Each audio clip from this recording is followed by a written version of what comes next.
Good morning, everyone. I am Prakul Pandita, student of the acting school at Convocation International. International. While a couple of years of the graduating classes education have been challenging due to COVID, each of you have shown unprecedented resilience and grace. So here we are today to celebrate the culmination of this graduating classes film and media education.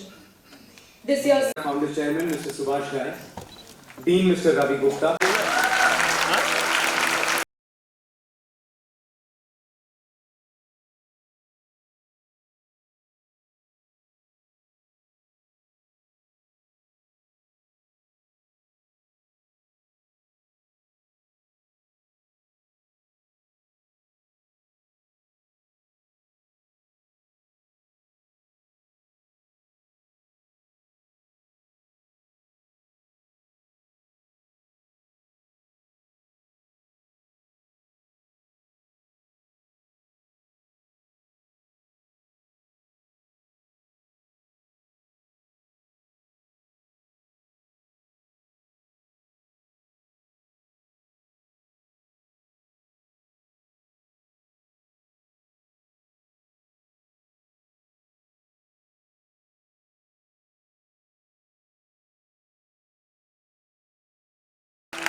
I would request our guests and SG sir to please take their seats on stage.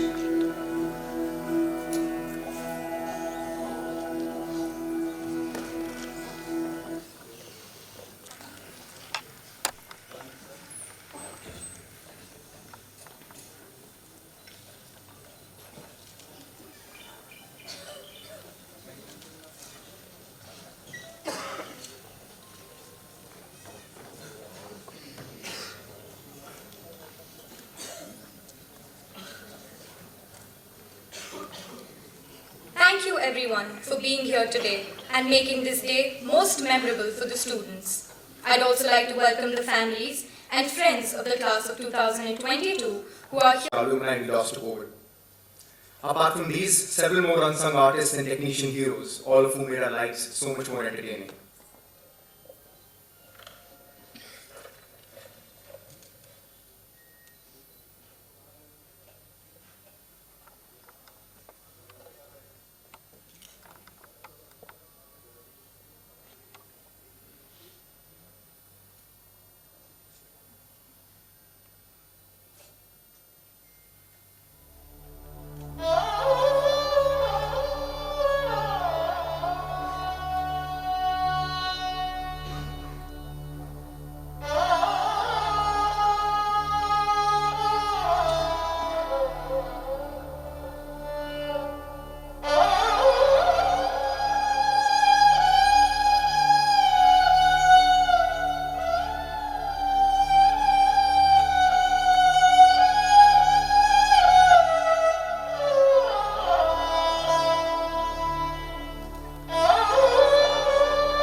Thank you all.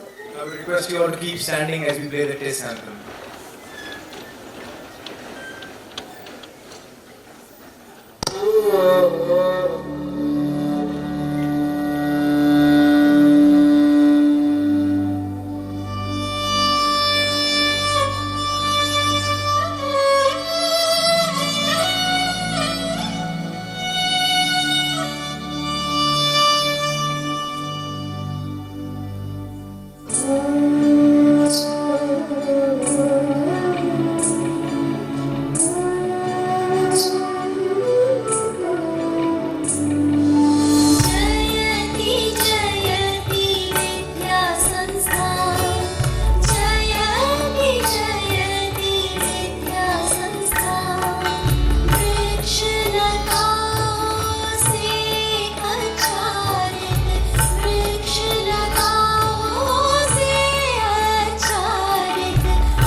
Thank you.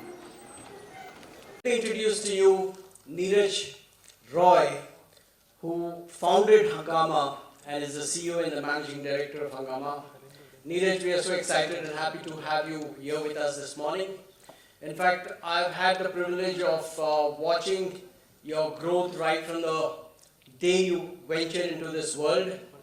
In fact, Neeraj was actually in the hospitality sector with the Taj Group, spent some years there.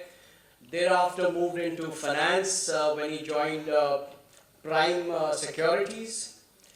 But when the internet came, he was among the first to look at that opportunity and get into that opportunity. And it was way back in 1999 as we were all in the industry and we were watching his growth, his excitement, the challenges that he met. And he was always on the forefront of digital entertainment landscape, which he actually even created and sort of built up. He went through a lot of challenges, and he's the kind of person who I consider as a great role model of entrepreneurship. Giving up his job, starting something totally new in a totally new space with which he was not very familiar, and yet having a belief that this was where the growth really was. And until the internet came in, media was really very exciting, but it got even more exciting when the internet happened and got even more exciting when digital happened. And he has been at the forefront of all of this and watched it, contributed to it, modified it, and developed it. In fact, Neeraj built Hungama, and then around 2000, when he was just taking off, the dot-com bubble happened. He went through a lot of crises and a lot of problems. I saw the kind of issues that he had to deal with, and yet his commitment and the challenges that he met and how he met them, building up a core team, living through those difficult periods, he managed to ensure that the business grew because he completely believed in it and he completely sort of was committed to it. And over a period of time, he got major investors. Investors included investors like Rakesh Jhunjhunwala, the late Rakesh Jhunjhunwala. It included Intel Capital, which is the investment wing of Intel Corp. And also major brands like the Chinese Xiaomi. So congratulations on what you managed to achieve. But raising funds is only part of the challenge really, because managing a team, understanding technologies, living with technologies, there's such a lot that needs to be done to ensure that your thoughts, your ideas, your dreams are translated into commercially viable ventures, and he did all of that. He continued to grow with the mobile revolution, and when the smartphones came, there was no limit, the sky was the limit for him. And it's wonderful to see that he as an aggregator, as a content creator also, and as a distributor, reaches out to almost 190 countries around the world and has touched the lives of over 1 billion people. Amazing. But what I admire most about him is that he did all of this with business ethics, and that is something that all of you really need to know, learn, and understand, because it is so important to run a business with ethics. And he gives back to the society. He has actually worked a lot in the area of environments. He's been totally against plastics, and all of that I've really admired. And thank you, Neeraj. We've been your partners. Western Goods has been your partners with Hungama. The content of all our students is distributed by you. We have an agreement that has been running now for several years, so thank you very much. And our students look forward to hearing from you. I will talk to you about stories and storytelling. I will talk to you about an opportunity called India. I will talk to you about your graduation today. And finally, I would like to talk to you about, your journey ahead, your pursuit of happiness. So let me start first with, as humanity, we've always known the power of stories and storytelling. It has been carried forward, whether through spiritual and religious discourses, or as a means to sort of pass on from generation to generation. You go back to the eras of the Stone Ages, you go back to around our own civilization here, the Mohenjo-daro, Harappa civilization, the Mesopotamian civilization, and you will find symbolism, you will find elements of stories that have been brought around. And then you cut to maybe about 400, 500, 600 years in the evolution of writing and books, the entire aspect of taking that forward into the printing press, and then the evolution of digital, starting first with radio to television to now the internet. Never before has there been a bigger opportunity and importance to stories and storytelling. And it does not for a moment now relate only to the media entertainment industry. Every business, every institution today is about an aspect of how they narrate their stories, how they engage their communities. And the 8 billion people around, the last decade has seen the biggest democratization towards creators, the formation of creators and the emergence of millions and tens of millions of storytellers and 8 billion consumers who at the touch of a button are available to listen to you. You all are special because you've already chosen a line related in that area. You've not come into a path to say, okay, I'm going to do this. Whether it is about making of films, you've chosen to tell stories through gaming, you've chosen to tell stories through fashion, you've chosen to do that through the events and programs that you will do. So in many ways, you've already chosen right, and as some would say, you've chosen wisely. The second thing I'd like to speak to you about is about the forever changing and very disruptive tech landscape. And within that, an opportunity called India. Enough has been said about what we've witnessed, but I think it is about what we are likely to see over the next 10, 15, 20 years. We are in a phase whereby from 6 billion to 8 billion people, the last 2 billion remaining to have that connectivity will get so literally over the next 4 or 5 years. I'm not going to talk about, the significance of connectivity, the way data prices have fallen, etc. That's all a known fact. How today smartphones are a reality. It is going much, much more beyond that. You will witness this in every aspect of life, because as we are at the cusp of the introduction of 5G services now, every aspect of it will become a screen. The table that you are sitting on has the possibility of being a screen. When you get into the elevator, there will be screens. When you're inside of your car, in the next 4 or 5 years, when there are self-driving cars, you'll ask yourself, why do all of us have to be facing in one direction? At the touch of a button, you'll turn, and that automobile in which you're probably spending 2-3 hours of your daily life is going to be a workplace, and the screens around are again screens within which you're either doing business, you're communicating, your family, you're working around. The aspect of stories comes back here again. But the more important thing in that is the time that we are and the significance of being here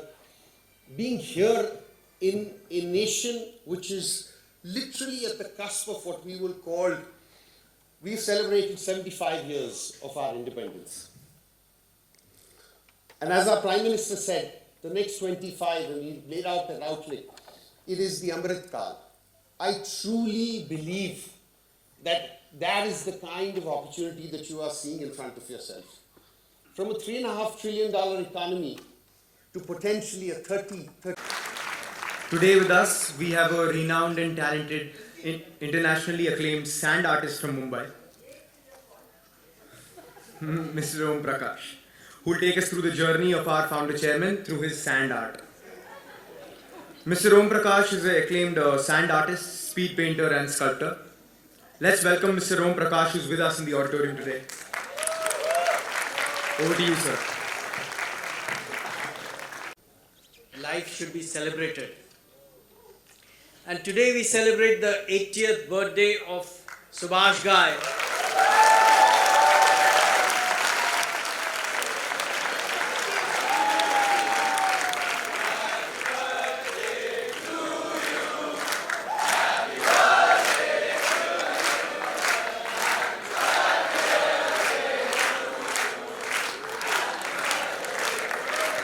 And the 80th birthday, we really believe is his 18th birthday. So today he has really become an adult, Subhashji.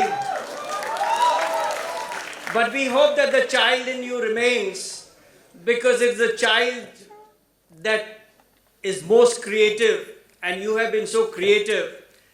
And in fact, one of the things about Subhashji that I'd like to tell you all, and it's something that you all should take away, because we all know about his cinema, we all know about